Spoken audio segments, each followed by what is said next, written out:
Yeah, it's CC, CEO. Wanna change your life? Come see me, yo. I'ma teach you how to build up wealth for your family, not just for yourself. I'm a bestseller, a house flipper, a businesswoman, a go-getter, a big investor, a goal builder that could teach you to get richer like millions, baby. You really about to fill your savings. You about to have multiple streams to pass to your children, baby.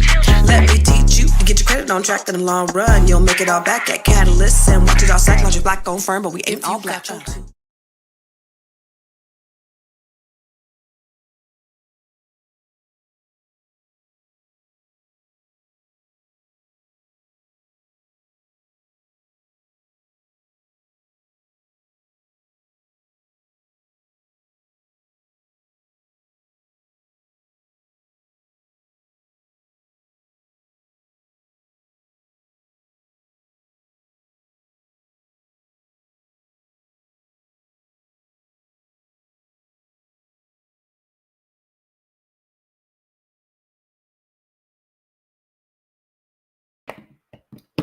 I'm here. Y'all here? Y'all see me? Okay. I was on pause. Okay, I'm back. I don't know. My son, I may be having some Wi-Fi issues. My son was doing something with the Wi-Fi yesterday. So hopefully I'll be on and I'll be good. But what's up, everybody? It's the Grow Your Money podcast. It's your girl Constance Carter, and it's Money Monday. And I'm so excited to be here with you all today. Listen, it is Money Monday, and I want to talk about the Feds cutting the interest rate and what does that mean for Black wealth. So today we're going to dive deep into it because every time I come live, I always want to talk to you about something that I think is important to you. Okay. So I want to talk to you about what the rate cut is in plain English. Okay. Why this could open doors for Black homeowners, Black business owners, and then Black investors. All right. And then I also want to help you with the cautionary tales of what lower interest rates mean. It don't mean, prices lowering at the grocery store. And it doesn't mean that it's easier to access credit if your credit ain't cool. So I want to make sure that you understand how you can benefit right now with with the interest rates reducing to what they are. So before we get up in there, before we get to it, let's go ahead and do our regular. It's Money Monday, and I want to know what you did this weekend. But before we even do that, I want to know where everybody's watching from, y'all. So I missed you. I haven't seen you since last Thursday. We had some great dialogue last week with Dr. Shirley, Dr. Jones. I don't think April came on last week. Yeah, no, April. We had April last Wednesday. Dr. Jones on Thursday, and of course, I'm here today. And I on Mondays, Mondays is our Money Mondays, where I want to talk financial. How we can build wealth together collectively, because that's a big thing. So I always like to know, this is the way this works this is a dialogue and not a monologue. What does that mean? I need you to talk back to me and talk Black to me. So I need to know where you're watching from. So where are you watching from? I know we got our regulars, our favorite regulars in the whole wide world. I see Miss Sophia from Stockton, California, lovely JR from Seattle, Washington. What's happening? The Mile High city of Denver, Colorado is Tamisha. I see you, Dennis. I think you said you're in Baltimore. What's up, CJ? Happy Monday, Money Monday. Yes, ma'am. Oasis Malka Love is in Michigan. I see you, Minaj Accra in Seattle, and Clarksville, Tennessee. I see you, Booker. Booker, you ain't been rocking with me last week. I seen you on the other one, but I ain't seen you on this one. What's up? What's up? You ain't rocking with me no more? What's happening? I ain't seen you last week. And I see you, Miss Solid, from Massachusetts. Okay. So the other thing is, if you are a Black-owned business or a Black-owned business, this is vitally important. Why is this vitally important? Everything that we do is around building us. There's been so much. It's been. You may notice that there's certain things that I have not talked about just because I'm so sick of all the stuff. I have not gone on here and talked about what we see, what's going on with the federal government and all the racism that's been going on. It's really exhausting. So there's a lot going on. My goal really is to get us to where we are building, where we're mining our Black business and we are minding our Black business. What does that mean? That means I want us to build together. That's the only thing I want us to do. I want us to build. I want us to grow. I want us to flow, all of that together. So how do we do that? We do that by practicing collective economics. We do that by learning, earning, and returning. What does that mean? I'm going to learn, right?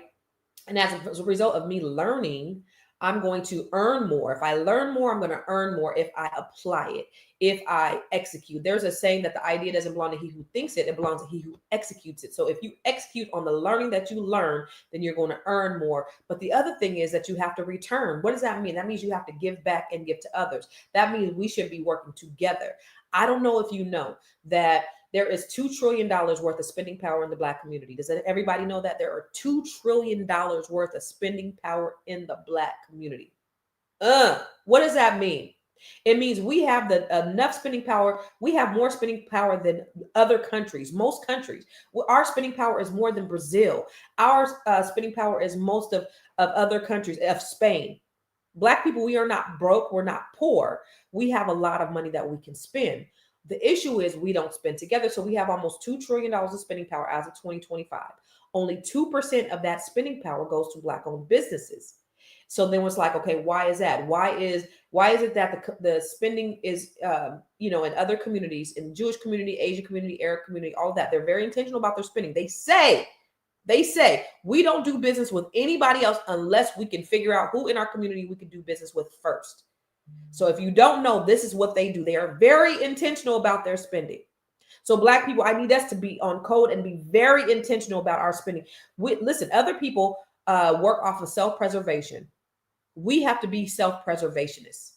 That means we have to do for ourselves. We can't be dependent upon the government. If you haven't learned anything else, you should know that the government is not going to save you. Black people, the government is not going to save you. They are expressing loud and clear what they think about your Black behind and your children's Black behind, your family's Black behind. And they're trying to ensure that you don't have a legacy to leave to your children and your children's children. So that's why it's important that we have to mind our Black business and mind our Black business. What does that mean? That means that when I talk about the being intentional about the spending power, yeah, we have $2 trillion and yet we don't spend with each other. But there's a reason why. Because less than 3% of businesses, and even in Black communities, are owned by Black people. So it's not that we don't want to spend with each other. It's just simply that we do not have the businesses to spend with each other. So what does that mean? That means we have to start creating businesses so that we can spend with each other. That means we have to start building. That means that we have to practice collective economics. That means all the things that we need to do in order to be insulated from all of these things that are going on. Number one, money talks, BS walks. So if we continue being victims, if we continue being people who are dependent, because that's what they want, Democrats or Republicans, I don't know if you know that only 2 white Democrats did not vote, who voted nay on the Charlie Kirk Memorial. Let that sink in. All these so-called liberals who you think got your back, who you think want the best of you, they also voted to memorialize, have a day to memorialize a racist, a straight up and down racist. They are censoring, you've seen what they're doing. They're going after people who speak out against racism, because that's what we're doing essentially. We don't care. We're just speaking out against racism, and people are being censored as a result of this. And one white man, Hakeem Jeffries, who's the House minority leader, voted for this. I don't know if you guys know Hakeem Jeffries. He's Black. He voted for this day of memorial. And all but 2 white Democrats, all Republicans voted for it, but all but 2 white Democrats voted for it. What does that mean? It means they don't give a damn about you. Democrat or Republican, at the end of the day, it's about them against us. It's about making them feel comfortable inside their privilege. I don't want to say supremacy because they are not supreme over anything, but their privilege. So if they don't see a problem with the rhetoric, the racist, foul racist rhetoric that this man spewed all across the country, and they voted to have a day of remembrance for this man, it means they don't give a damn about you or your civil rights. So what does that mean for us? Black people, that means that we got to work overtime in minding our Black business and minding our Black. But what I say, minding our Black business and minding our Black business. We have to work together. So less than 3% of Black businesses are in Black communities, which means that we just simply don't have enough Black people to spend with. But I'm telling you, over 300,000 Black women have lost their jobs. What does that mean? I did a video about it. There should be a great awakening right now that's happening within our communities to say, listen, we don't need y'all anyway. We don't need to work for the government. We don't need to work for the public sector or the private sector. What we need is to start building our own. And we are the most educated demographic in this country. So now it's time that we start acting accordingly. We got to be the ones to build ourselves. Because if we don't, then we're going to be stuck. We're going to be the last ones on the totem pole like we are. I don't know if you guys know, but if you look at a scale or you look at a totem pole or you look at everything good, Black people are at the bottom. Everything bad, Black people are at the top. Why is that? We didn't arrive here by ourselves. So if you need a little bit of a history lesson, let me explain to you. After Reconstruction, Black people started building. Some of them even got the 40 acres of the mill. Some of them, not all of them. Some of them got 40 acres of the mill. President Lincoln was assassinated. So what happened? The next year, who was that? Andrew Johnson, reverted. He took all that land and he gave it back to the Confederates, the people who owned it before. He took the land back. So the little people who did get the land, they took it back. All right, cool. We don't got our land. Now let's start going into our own towns and let's start building our own towns. So we start building our own towns. We're doing well. We're insulated. The dollar circulating in our community. We're doing well. We're building wealth. We're doing all these things. So what happens? White people get jealous. They bomb. They burn it down. Okay, that's another setback. Okay, but a setback is a setup for a comeback. So then what happens? Okay, let's start to go into the suburbs. Let's go to the Great Migration. Let's start getting these jobs in these factories. So now we're competing against white mediocrity. Now they're taking the jobs. Now that you know how you hear the rhetoric from the administration, they're taking our jobs. Black folks came and started taking our jobs. You know, Black people, they were doing superior work, right? So they go to these great cities, these cities of Chicago and Detroit and California, and they go to all these different places, and you have the Great Migration where Black people start to move into these areas and start to get these jobs, and you have what's called white flight. Then what happens is when white people left these cities, then also the local economies left the cities as well.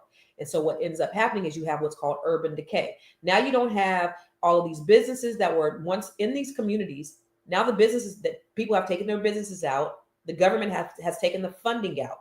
And so now you have urban decay. Well, now we don't have jobs, especially for our young people. So what do? Oh, the CIA has a plan. We're going to go ahead and we got to fund this Iran-Contra war. So let's go ahead and put drugs in Black communities so that we can fund this war. But at the same time, we're killing two birds with one stone because we no longer have to kill them. Red Summer 1919, they killed hundreds and thousands of Black people all across the country. We don't got to do it anymore. We can just put drugs. This is a great social experiment. Put drugs in their communities and let's have them kill themselves. Bet. Work, hook, line, and sinker.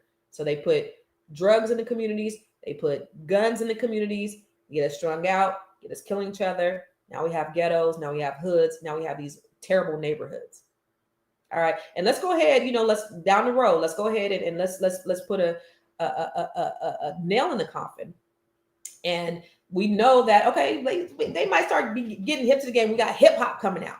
So now in hip hop, they talking about a lot of stuff that's going on in the street.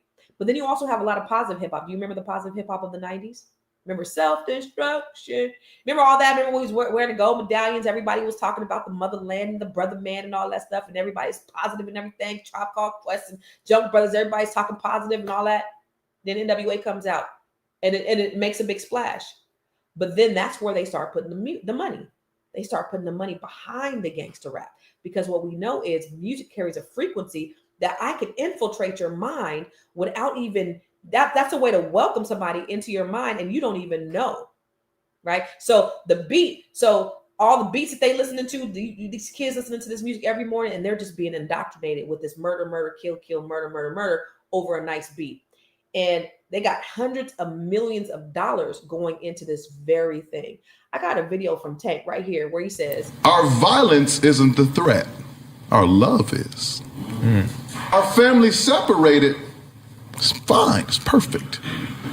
The man staying with his family and raising his kids and pouring into his woman. That's the threat. That's why R&B takes such a back seat, because we're not promoting the aesthetic that continues to perpetuate the stereotype.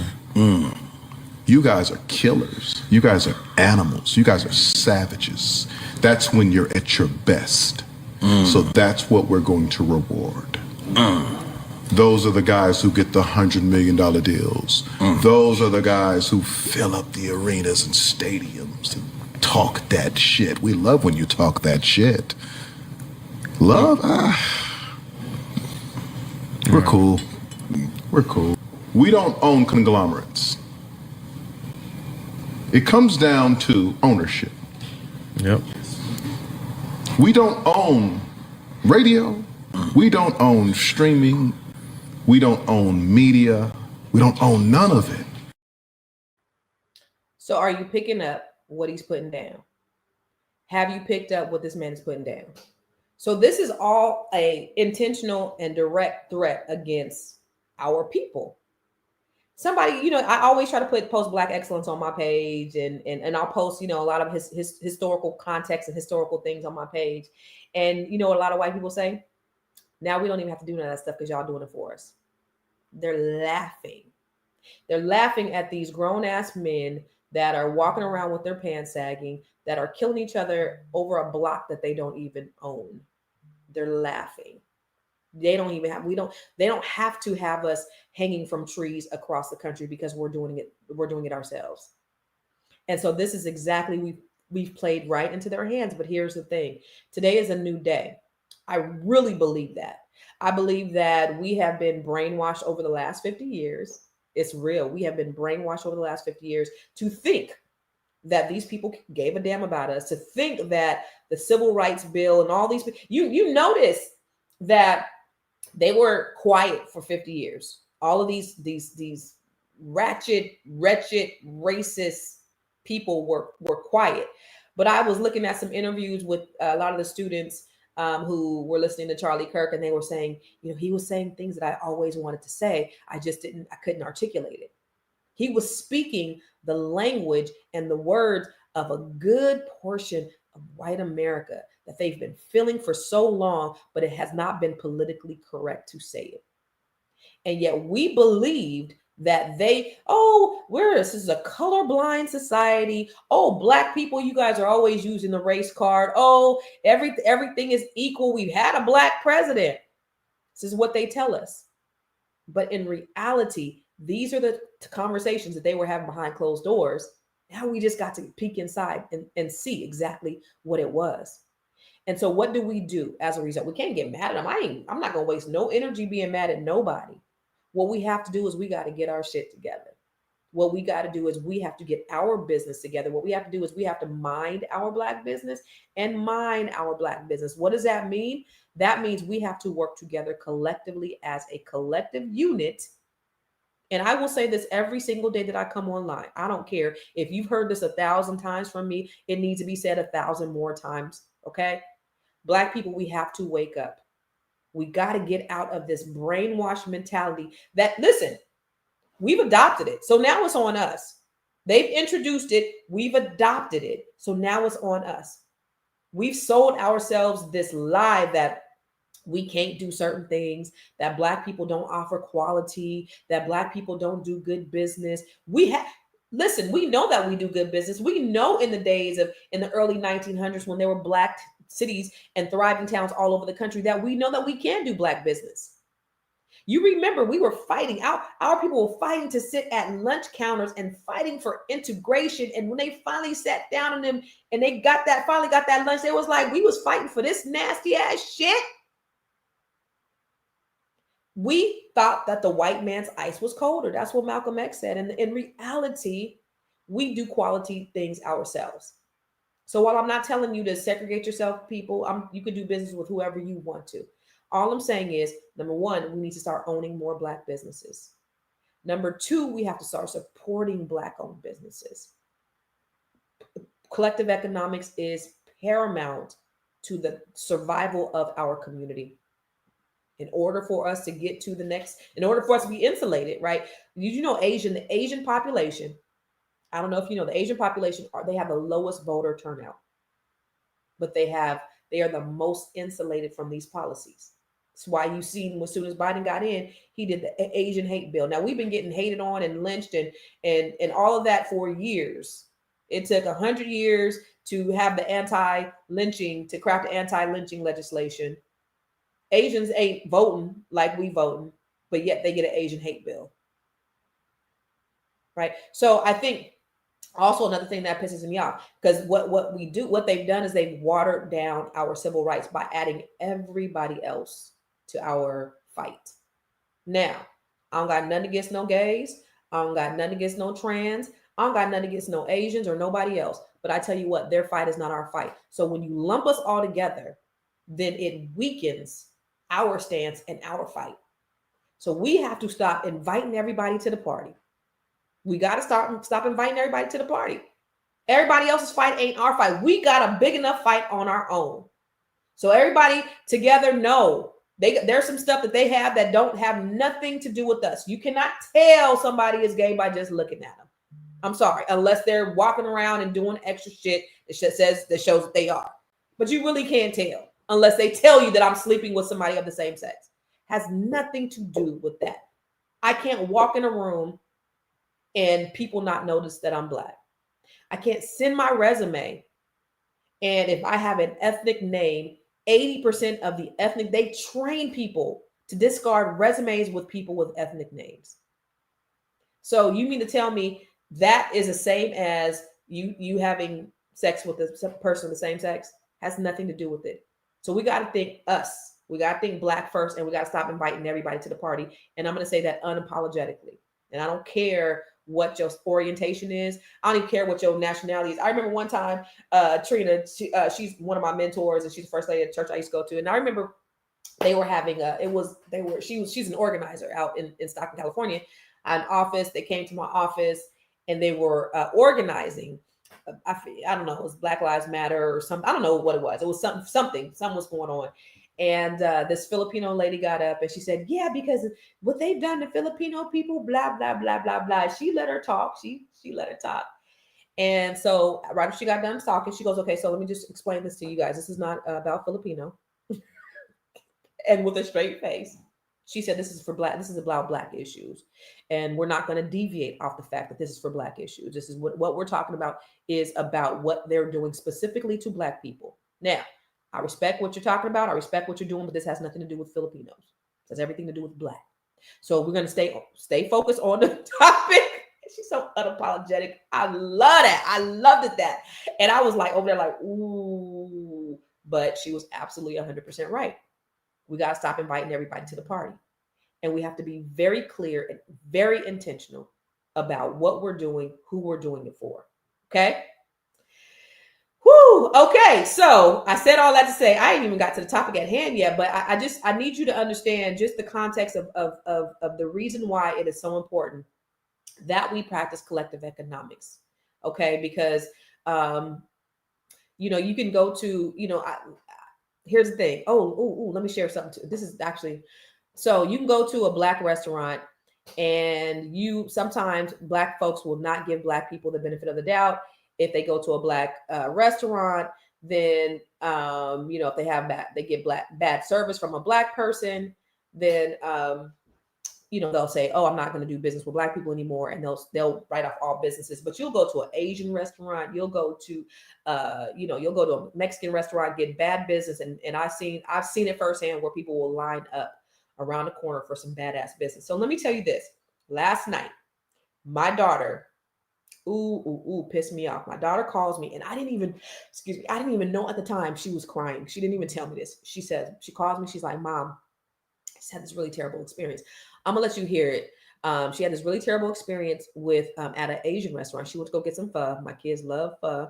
And she had this really terrible experience. And so I did a video on it last night.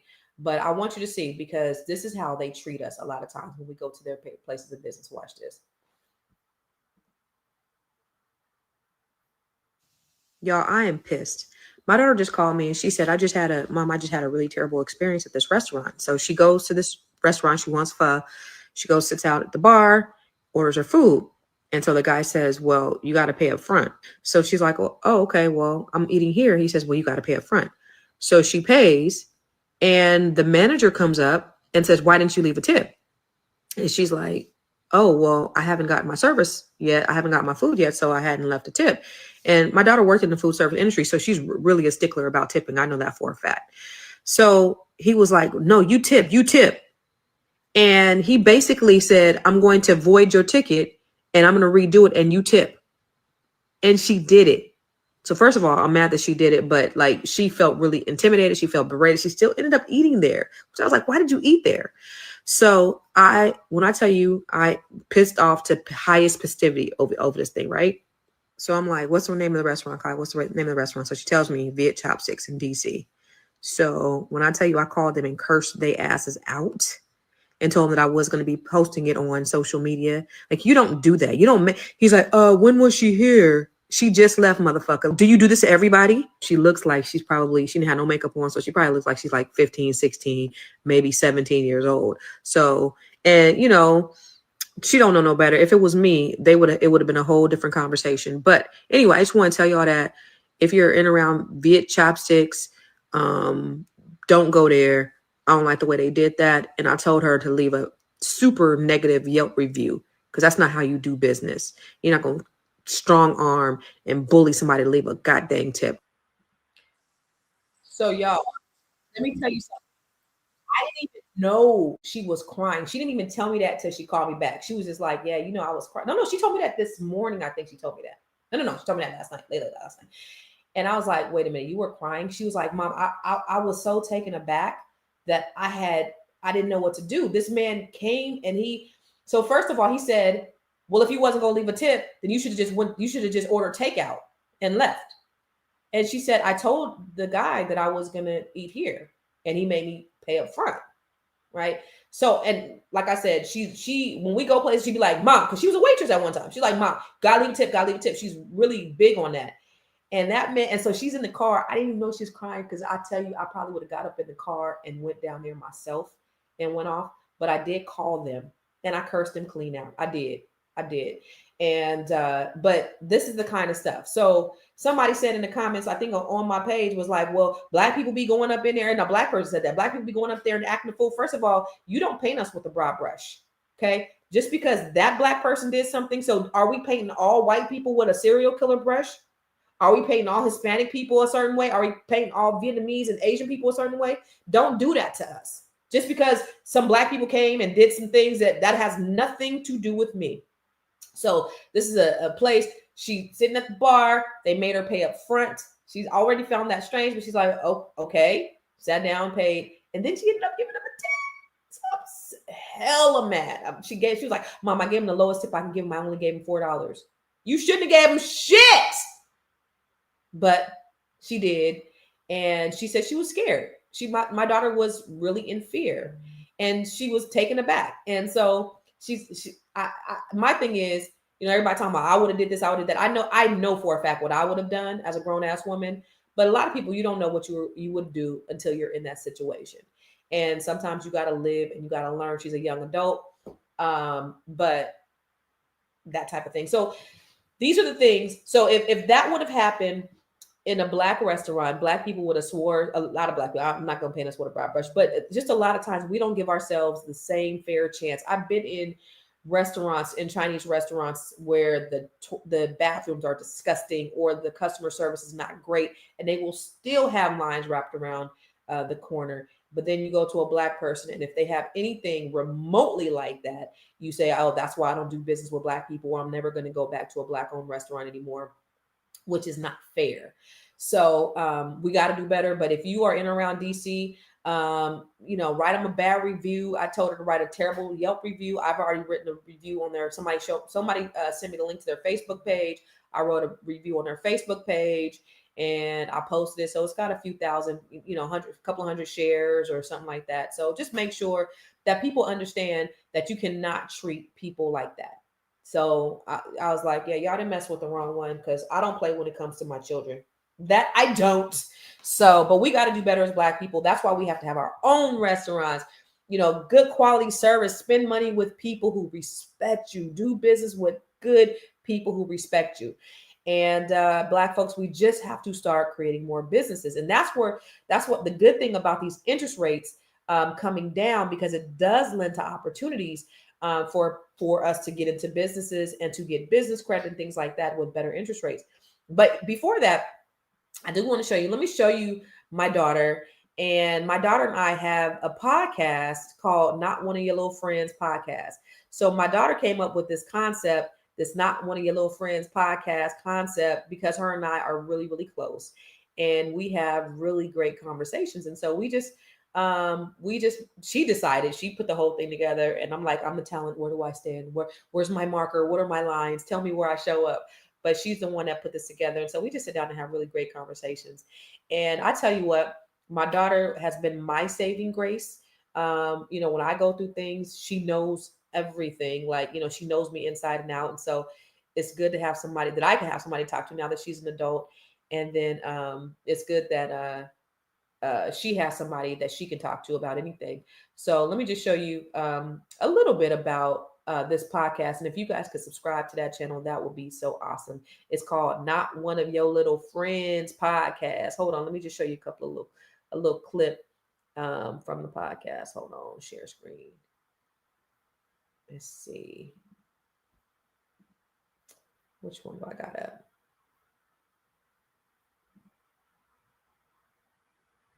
I remember one time Kylie was like, I'm gonna have a self-care day. And I was like, I'm gonna go have a self-care day too. So I went to San Francisco. It was the loneliest day of my life. It was so lonely. I just drove around. So lonely. It was a store. They sold like $30,000 furniture. But I go in the store, nobody's paying me no attention. They're going to everybody else. And I'm just walking around and nobody's helping me or anything. They act like I was invisible. I was listening to the Will Smith book on my Audible, and I went to the beach and I just parked there and listened to my book. And I was so lonely. Came home. How was your self-care day? Oh, it was great. I did this. I did that. I remember what I did that day too. So when I moved here, I'll tell you, the first year I did everything. I was gone like every other day. I went to festivals by myself. I went to every concert that I wanted to go to. I went to events. I did networking. I did all these amazing things. Like everything that I wished I had in California, I had here.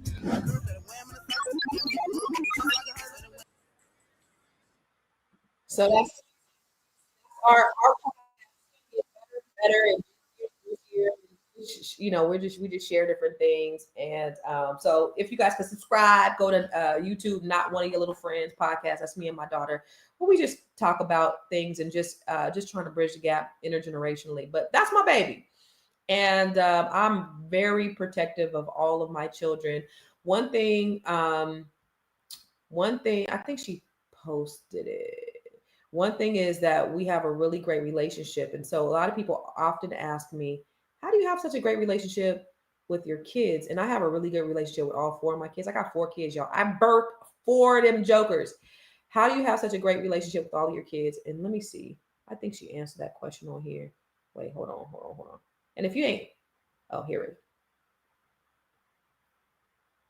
People always ask me, how do you have a good relationship with your daughter? And I have a great relationship with all of my children. And give me one word, and then we're going to end. One word to describe why we have a good relationship. Because you listen, pretty much. Listen to your Just kids. listen to your children and make your kids feel valued. You ain't even got to say nothing else. That right there, that's Period. People always ask. That's it. The reason why I have a good relationship with all 4 of my kids is because they can talk to me, and I create a safe space for them to be able to talk to me without judgment. As they're growing into adults, then I go from telling them what to do to advising them. So I don't tell my adult children what to do, because at the end of the day, they got to make their own decisions unless it affects me in one way or the other. See, my mom, I love my mama to death. I'm almost 50. She still tries to tell me what to do. But I don't do that. I parent very differently. I advise my children. I listen to my kids. I hear them, and I create a safe space for them to be able to tell me anything that they need. And that could be also something that I don't really want to do all the time anyway. But it's been really great. And so that's with me and all my kids. Warren, come here. Real quick. My oldest son just came in here. Come here real quick. This is my baby. He's here from, he came out here. Come here, son. That's my baby. What's up, babe? How are you? Good. How are you? Good. So my baby, here, come down to the camera. So my son just came down here for the Howard versus Hampton game. He goes to Hampton, and he just came down here just to him and his friends spent the night this weekend. But I was just telling him about how we have a great relationship. How I have a great relationship with all of my kids. Yeah, we do. Yeah. Why do you think that is? I think you just you really care for your kids, and you do everything in your power to really provide for this, and really you raise your kids to be strong human beings and be great. Yeah. Thank you, baby. You're welcome. I love you. Love you too. All right, when are you leaving? Probably 2 o'clock. I think the train leaves at 2. All right, go ahead and make the appointment, and I'll give you the credit card. All right, so that was my oldest boy. He's getting ready to take the train back to Hampton. But that's my baby. He is. What's your major, son? What's your major? Oh, he's finance major. He wants to go to law school. Super smart. Dude is hella smart. When he was 12, I bought him the Dr. Boyce Watkins stock program, and he learned all about stock. And I told all my kids, but he's the only one that did it. If you finish this class, I'm gonna give you $1,000 to invest in stock. He took that $1,000 and he made $8,000. Took him about 2 years, but he made $8,000 with that $1,000. And then when he turned 16, he had a group called Stock Tips with Warren. He had like over 200 people in this group. They were paying him anywhere between $5 and $25 a month. And so he was getting paid from the group. He was also getting paid, and he took my stock portfolio. It was $7,000, and he took it to $40,000 in 3 months. 3 months he took it. That's when stocks was going crazy. But then I will tell you this: he sold some of my crypto a few months ago, and I'm still salty. He was like, I don't really believe in crypto, and your crypto was too heavy in your portfolio. So he sold my crypto. I think he sold it at like 80,000, and now it's 120,000, 130,000, and I bought it at like 30. So he sold maybe 60% of my crypto or something like that. So I'm mad at him about that. That was a bad decision. But I mean, he's really good. He watches my portfolio and he trades for me and everything. So he kind of manages my stock portfolio. But I'm still pissed off about that crypto. But anyway, and I trusted him to do it. So, in any case, let's talk about these interest rates, y'all. Let's talk about the interest rates, because it's important as, for us as Black folks. What does it mean when the feds reduce the interest rate? Okay. So that means, let me show you this video. Let me show y'all a video. Okay. Hold up. Because there is a video from Jerome Powell that I have somewhere. Okay. Let me show you the video so that you can understand it, and then we'll go into it. Let me see. I think it's on my, maybe on my Facebook page. Hold on a sec. I couldn't, there it is right there. I couldn't upload it because I didn't have no space, but give me 1 second. Let me show you this video from Jerome Powell. I don't know if you guys saw it, but let's look at it.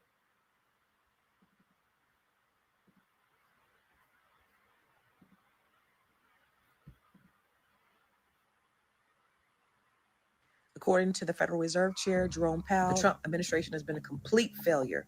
However, there are some benefits to this. Number one, with rates being cut, this is a time to look at your high interest debt. So if you got credit cards, personal loan, or even a mortgage with higher rates, you can lower it now. Number two, while the housing prices are still high, rate cuts can eventually ease your costs. So you're having a reduced interest rate and homes can become more affordable. And number three, it's time to diversify your portfolio, get out of CDs, and start looking at stocks that pay real dividends. Good afternoon. My colleagues and I remain squarely focused on achieving our dual mandate goals of maximum employment and stable prices for the benefit of the American people. While the unemployment rate remains low, it has edged up. Job gains have slowed and downside risks to employment have risen. At the same time, inflation has risen recently and remains somewhat elevated. In support of our goals and in light of the shift in the balance of risks, today the Federal Open Market Committee decided to lower our policy interest rate by 0.25 percentage point. We also decided to continue to reduce our securities holdings. I'll have more to say about monetary policy after briefly reviewing economic developments. Recent indicators suggest that growth of economic activity has moderated.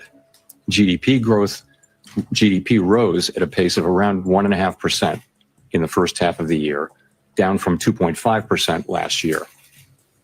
The moderation in growth largely reflects a slowdown in consumer spending. In contrast, business investment in equipment and intangibles has picked up from last year's pace. Activity in the housing sector remains weak. In our summary of economic projections, the median participant projects GDP to rise 1.6% this year and 1.8% next year. According to the Federal Reserve. So in other words, we're still headed into a recession. And Trump has done a horrible job despite all the lies he says. Like, this guy just gets on and lies and lies and lies and lies and lies. And the bizarre thing is that people actually believe the lies he tells, but the numbers are the numbers. And so in order to, inflation is the reason why they typically will increase rates is to stop inflation. Inflation is still going up. But Jerome Powell was actually pressured to reduce the interest rates to go down. So rates went down, but inflation has still gone up. Why? Because we don't have anyone in our administration that understands the economy, obviously. And so that's the reason why he's fighting with the economists. That's Jerome Powell. That's the reason why he's firing all these people. You're firing all these people. You're reducing the services, needed services. And that's not helping the economy. Farmers, my girlfriend and I are looking at buying land in areas where these farmers are losing land. There are farmers that are selling, they have a fire sale on their land because they're losing their businesses. There are opportunities out there. There are true opportunities. And so me and my girl, we're looking, my homegirl, not my girlfriend, my homegirl, me and my homegirl are looking at opportunities to buy some of these farmers' lands because of what's happening with Trump. The tariffs. I mean, this man is truly running this country into the ground. And so as a result, the rates have reduced. But again, interest rates are typically raised to curb inflation, and inflation has not gone down. They want to stop spending. But I don't know if you know that most people are spending. And the way that they're spending is you see credit cards have gone up significantly. People are living on their credit and they're reducing credit. So there's just so many things that's going on right now that we need to be aware of. But the rate, the Federal Reserve rate cut means that they lowered the cost to borrow money. Think of it like this. So when the feds cut the ranks, banks pay less to borrow the money. Then they usually pass those savings on through lower interest rates on things like credit cards, on your car loans, on mortgages, and on business loans. The goal is to make it cheaper for the borrower so people will spend more and businesses grow and jobs are created. But on the flip side of that, it also means savers earn less because interest rates on savings accounts and CDs normally drop. Now, if you have a large amount of money in the bank, that's your bad anyway, because banks, the interest rates on banks that banks are giving you for the money that you're putting in the banks is 0.23%. They're taking your money and they're putting it in vehicles that are generating compounded interest. So if you think about this, permanent life insurance policy, and if you are a fan of Prime America, then you don't believe in this. But I totally believe in this because I put my money in vehicles that generate compound interest through IULs, through permanent life insurance. So a lot of times what banks will do is they will take your money that they're giving you 0.23% interest on, they will put it in vehicles, in IULs, in permanent life insurance policies that are generating compound interest. That compound interest is generated at 7 to 8%, and it's not predicated by the economy. So when the interest rates go up and down, your money that's in this permanent life insurance policy is not being affected. For example, I put a few $100,000 in a permanent life insurance policy, took some money out to put down on my house. So the money that I put in there, the original money that I put in there, I'm still getting interest on the original amount, even though I borrowed money from myself to put down on an asset. I'm still getting interest on the original amount. So if I put $300,000 in there and I took $200,000 out, I only have $100,000 in there, but I'm generating interest on $300,000. That's how that works. That's the eighth wonder of the world. Einstein said compound interest is the eighth wonder of the world. Those who know about it earn from it. Those who don't, pay it. We all pay compound interest when we're looking at our taxes. If you pay an income, if you're paying taxes, when they put those penalties, that's compounded. When you have a credit card, that's compounded interest. When you have a mortgage, that's compound interest. So you are going to pay in one way or another. You're going to pay compound interest, but how you pay that is going to determine how much you pay it. Also, how you earn from it. Where's your money? So if you have your money in a vehicle that's shielded by whatever the interest rates are, so when the rates go up or down, if you have your money in an IUL or you have your money in a permanent life insurance policy, it's not going to move. It's not going to shift. So people lost, I think the average person between the age of 40 and 50 last year lost about $50,000 in their 401k. But those same people who had money in a vehicle in a permanent life insurance policy lost absolutely nothing because it doesn't go up or go down. So that's important. Okay. So your interest, the money that you have in the bank, that's interest. That's very little interest that you're getting. So I wouldn't worry about that piece. I would worry about the interest that you're saving on things that you pay. Okay. So your loan payments could get cheaper. The economy hopefully is going to get a little boost because now it's hopefully people are starting businesses. All right. So for you all, your mortgage payment. So if you were to get a mortgage, so say you were to get a mortgage, and let me do this. I'm going to show you what difference it makes. Okay. So say, I think rates were cut 1/4 point.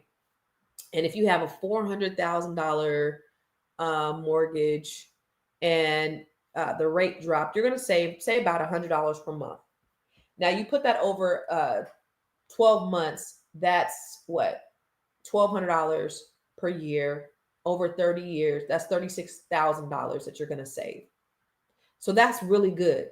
So if you're buying a property, you either able to buy more home or your mortgage payment is going to be less as a result of the interest rates cut.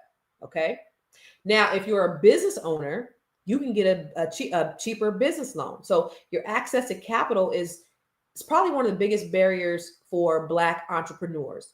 It's one of the main reasons why we fail. If you look at venture capitalists, less than 1% of loans actually go to Black people. A good chunk, a good majority of them go to white people.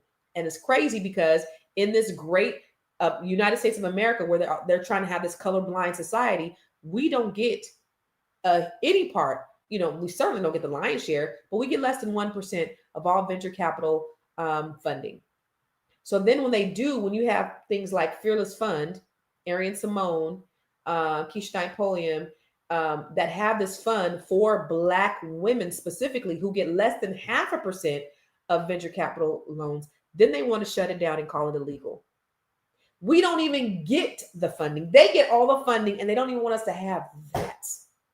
Y'all are wasting y'all time and energy going off after people who don't get a lion's share of the funding from you guys. So then we open up a fund for us and we can't even get that either. But there are opportunities. So I would say if you are a Black business, the first thing you want to do is set up your corporation, get your business credit, get yourself a business credit card.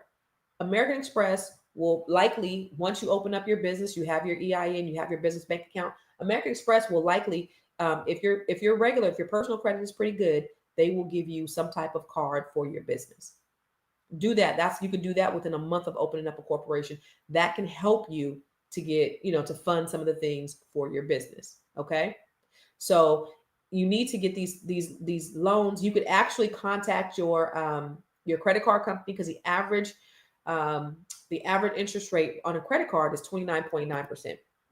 Now, Credit Karma has this cold credit calculator. If you guys have Credit Karma, go into the calculators. They have calculators on there.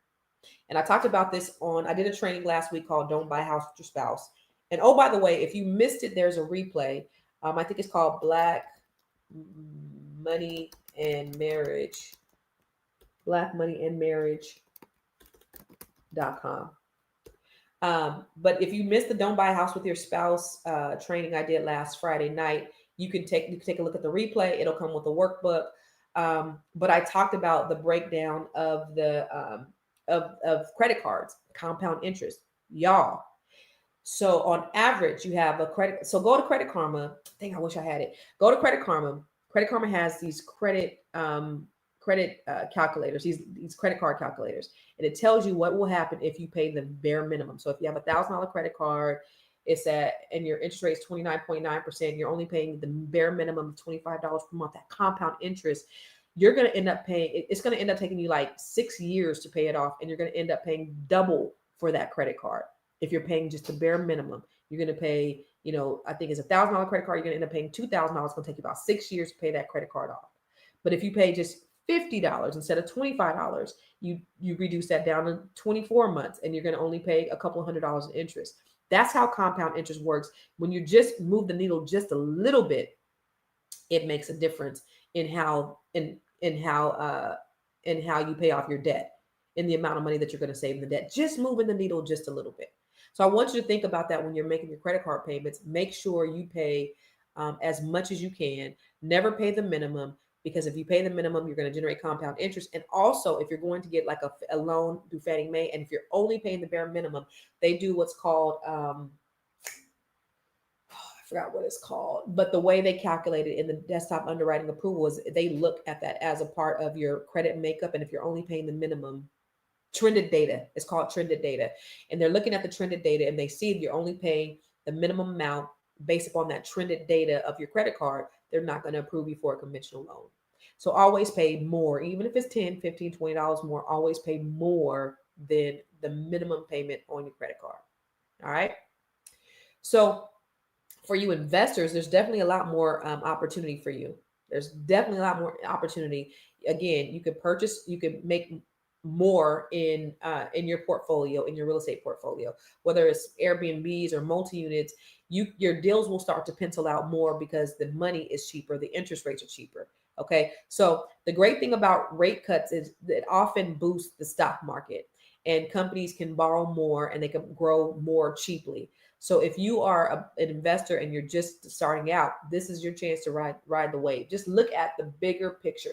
Stop looking at the doom and gloom of what's going on in this country. It's time to start taking risks, Black people. It's time to start taking risks and just go all balls out. What has playing it safe done for you? What has it done for you? Absolutely nothing. So what you need to understand is it's time to take risks. You got to do something different. You need to execute. You have these ideas in your mind that you've been wanting to do for so long, but you've been scared to do it. And now is the time. And guess what? Guess what? If it doesn't work out, it's okay. Failure is also part of the process. I failed many times. Donald Trump filed bankruptcy, 6 or 8 times, something like that, on his businesses. And he's still the president of the United States. And now he's a billionaire. We know he's a con man, but it is just business. When I filed bankruptcy back in 2009, for me, in my book, The Secret of Breaking the Bro Code, I was like, oh, it's the first time I'm like, it was the best day of my whole entire life walking out of that bankruptcy court. You know why? Because I walked away with no debt. Those phone calls stopped coming in. Those letters stopped coming in, and I was free and clear of all my debt. So if you have to file bankruptcy, you got to pick yourself up and try again, do that.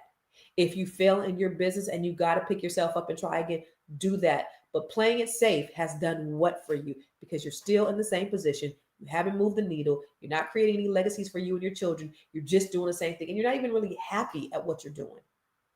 So you might as well take a risk. Black people, we want to work with you. So if you have a Black business, I forgot to tell you, put your business in the comments and tell us where we can find out how we can do business with you, because we want to do business with you.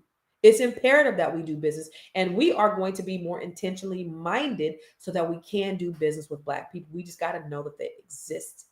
The problem is not that we don't have the money. I seen something where they said Jasmine Crockett was cosplaying. Well, she wasn't really Black because she went to private school and she went to Ivy League college. So basically, they're trying to gaslight you. These white politicians are trying to gaslight you, Black people, to make you think that the only association with being Black is struggle, when we know that's not the case. Don't let them continue to write our story in that we are just about struggle. We're not.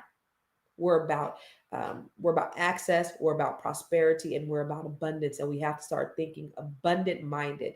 There are opportunities out there. That's the reason why I do what I do with all the things that I do. So as a result, I don't know if you know, this is your first time watching me. Maybe you don't know who I am, but I built the largest Black-owned real estate firm in California, Catalyst Real Estate Professionals. Help thousands of people build their real estate portfolio.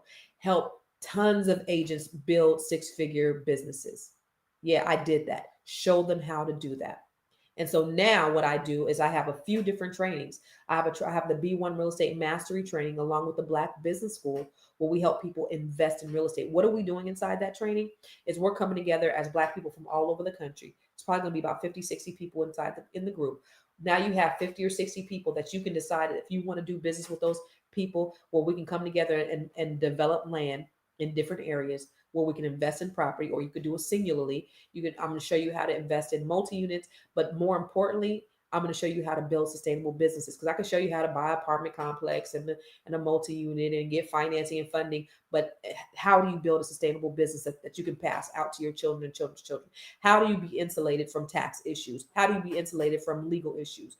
Those are the things that you're really going to learn, is really how to create businesses, write contracts, understand contracts, and create partnerships and build something that can last. So I do that with the B1 Real Estate Mastery training. Okay, so that's one thing I do. So if you are interested in the B1 Real Estate Mastery training, you can go to b1realestatemastry.com. I'm looking for the banner for that.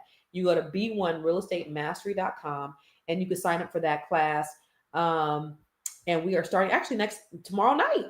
Our first session is tomorrow night. So if you are interested in investing in real estate, in developing real estate, in learning about real estate, in building a business, a sustainable business, go to b1realestatemastry.com. And I would love for you to be a part of this community. We have a private Facebook page that we're starting, and we're putting everybody on the Facebook page so we can just continue to build this. This goes well beyond. This is a 6-month class. We meet every other week, but it goes well beyond that because the building doesn't stop at the 6 months. So if you are interested, I am showing people how to develop and invest in real estate. Okay. I also do something for Black women. It's called the Net7 Collective. So if you are a Black woman or you know a Black woman, have them schedule a meeting with me. They can go to net7bbs.com or they can go to constancecarter.com and all the information is on there. But if you don't know anything about the Net7 Collective, it was birthed out of me trying to figure out what I wanted to do in this next iteration of my life. I built this great company. I moved abruptly to the East Coast. And, I took 2 years off of real estate. I built this great empire and I was just like burnt out. What do I want to do? I want to help Black people. And so this is how this came. I never thought I'd be starting over. After over 20 years of marriage, 4 beautiful children, and building the largest Black-owned real estate firm in California, I thought I finally arrived. Life was good. I was making money. I had a team, investments, a mortgage company. Everything I had worked for, prayed for, bled for, I'd built with my own hands. And then my whole world shifted. Divorce hit me like a wrecking ball. So I abruptly packed up my life. I left my business and I moved across the country. Not because I had it all figured out, because I needed some space to breathe. And what most people don't know is I was able to walk away and take a 2-year break because I had built passive income.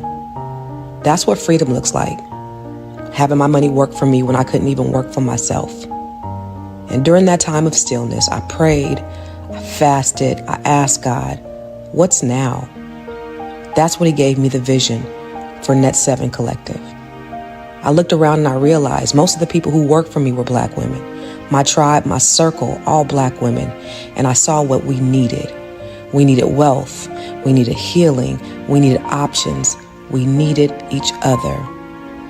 I wanted to empower women who looked like me, who had given their all to everybody else, to finally pour into themselves, to build businesses, to invest, to write books, to own something. And baby, they did. Over 80 women all across the country and even globally had increased their net worth They grew new income streams and they stepped into their power that they didn't even know that they had. But beyond the money, they found sisterhood. And now we're building Net7 Nation because this movement is bigger than just a cohort. This is grassroots. This is legacy. And if you're a Black woman or you know one who's ready to get free, not just financially, but spiritually, emotionally, generationally, it's time. Welcome to Net7 Nation.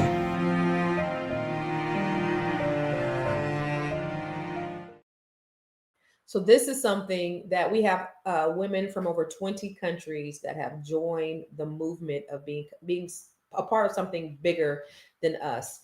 And so Net7 Nation is our local chapters all over the country that we are doing to just really help Black women build seven-figure net worths. And when I talk about Black women, that's my mission. That's my cause. That's my goal. I'm not negating Black men. We need each other. So this is my contribution to closing the wealth gap with Black women, but it doesn't mean that it's not for Black men. It's for our Black families. There's an African proverb that says, when you teach a man, you teach an individual, but when you teach a woman, you teach a nation. And so this is to build nations through our Black women. Doesn't mean, again, we're working together, Black people. So if you are a Black woman, you know a Black woman, and they want to be a part of the nation, go to net7nation.com. I'm really excited. We had our first kickoff meeting this month in September 2nd. And so our chapters are starting really in October, which if you want to be a part of it, go to net7nation.com. That's the local chapters. Now, I also do a inner circle that I coach every week. And if you are interested in that, you can go to net7bbs.com or you can go to constancecarter.com and learn more about Net7 Collective. And that is, women. We have over 80 women in that group, 80 women in our cohort, which come from all walks of life. They do all sorts of amazing things in the world. And I'm really excited about the things that they're doing. So I don't have anything on that. But if you are interested, let me know. Finally, listen, the reason why I come live here every single day is because I just want to help teach you some things. And so I have what's called the Grow Your Money Club. That is an online portal where all of my trainings are housed. So all the things that I talk about, where I'm trying to help us to be able to get a better understanding, whether it's building our business entities, whether it's learning how to write a book, all things to create multiple revenue streams. It is inside the Grow Your Money Club. Have you joined the Grow Your Money Club yet? If not, why not? The Grow Your Money Club is a comprehensive program designed to take you through the complete wealth building journey. We don't just offer random courses, we guide you along a clear path, starting with fixing your credit and becoming a certified credit expert, to building your business, increasing your cash flow, diversifying your portfolio, and ultimately letting your money work for you. With over 30 trainings designed to increase your net worth, you get to either purchase the trainings individually or go through the 12-month roadmap. Here are just a few of the courses. From campus to cash flows, this is teaching your children to become real estate investors. The Wealth Map training shows you how to eliminate your debt, increase your credit, and diversify your revenue streams. You can learn to write your book using ChatGPT. Learn how to build your online community. What about 8 ways to make money using AI? Oh, and here's 7 online revenue streams to fund your $1 million dream. How about learning how to purchase tax deeds or land banks? What about getting started in government contracting? If you're a rookie, the Real Estate for Rookies training has everything you need. The Business Blueprint training will help you build your business foundation, get business credit, get business funding, and learn how to pay yourself so that you can scale your business to the next level. Or perhaps you want to create jaw-dropping video content using CapCut, Midjourney, and ChatGPT. There are so many trainings and master classes within the Grow Your Money Club, and I also drop 1 new training per month. You do not want to miss out on this opportunity to invest in yourself, because guess what? You are your biggest commodity. You are your biggest investment. Join the Grow Your Money Club today. So ladies and gentlemen, that's why I come here is, I see problems and I always try to offer solutions to everyone. And so many solutions, whatever you want to choose, you want to get your credit right so that you can start investing, go to the Grow Your Money Club. If you're a Black woman and you need support, you need family, you need community, you need accountability, Net7 Collective or Net7 Nation. If you want to start investing in real estate, you want to start developing real estate, B1 Real Estate Mastery. So listen, you want to start building wealth. There's one way that you can work with me, any of these ways. And so I've dedicated my life really to helping people that look like you. So I appreciate you guys coming on here. I'll be back on Wednesday, probably with April, talking about whatever we talk about. On Thursday, I'll be here with Dr. Deb, and we're going to talk about how to keep your health in stealth. Ooh, I like that. Keep your health stealth. And so I'll see you guys again. I appreciate you always supporting me. And listen, if there's any way you want to work with me, make sure you follow me everywhere. I am Constance Carter. If you DM me, if you've ever DM me, you know I always try to DM everybody back. So follow me on Facebook, YouTube, Instagram, TikTok on I am Constance Carter. All right. Love y'all. Listen, I need y'all to be not just hearers of the word, I need you to be doers of the word. It's important to make sure that you execute on all your dreams. All right. Ooh, my outro video ain't on here. What? Where's my outro video?